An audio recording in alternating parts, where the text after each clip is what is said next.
Hello, my name's Samantha, and this is going to be my impromptu speech. This is my limited audience.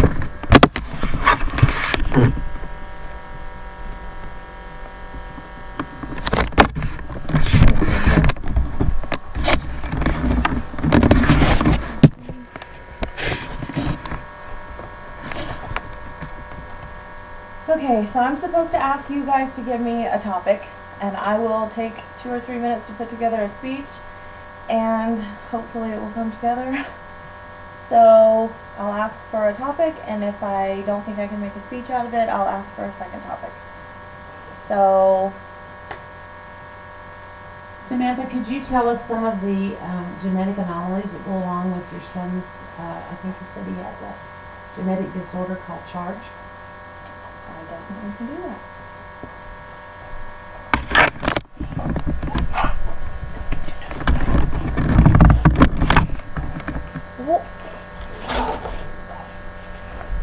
Hold on, babe. Move.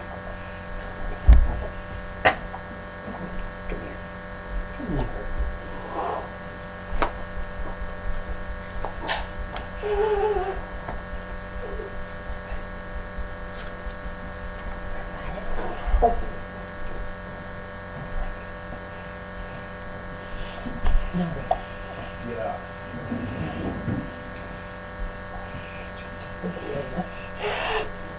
We're going outside all day and then we The sun's still. Let's just be outside now. I didn't let him in.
That was fun.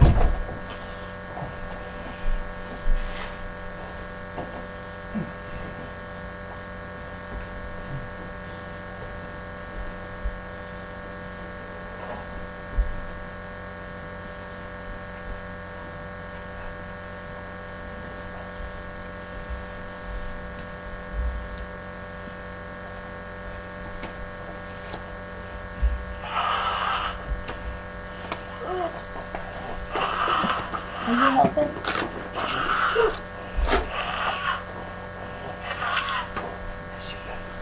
Need your bucket.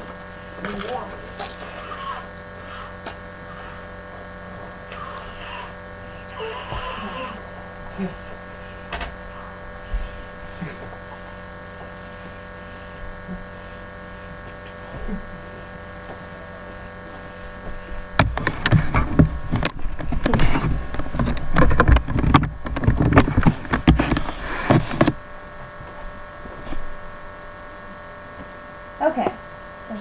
to you about Charge syndrome. First, I will talk to you about the basic birth defects that are associated with the syndrome, kind of a breakdown. Second, I'm going to give you some statistics that come along with the diagnosis. And third, I'm going to talk to you about the actual gene mutation itself a little bit. So, first of all, CHARGE stands for a number of birth defects.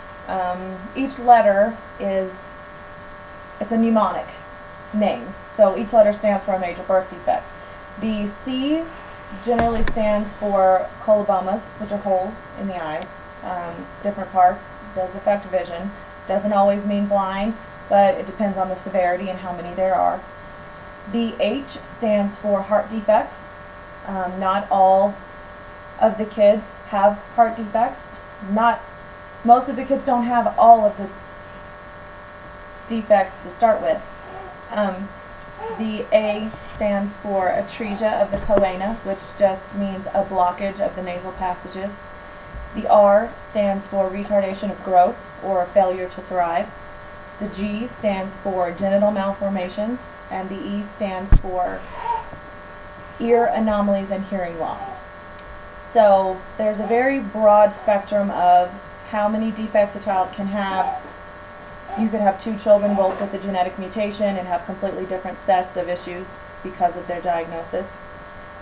Most kids who are diagnosed clinically and either can't afford to or have not been offered the genetic test, I believe the qualification for a diagnosis without the gene mutation is that a child needs to exhibit, I think it's at least 3 of the major defects and then at least 2 of any subset of defects.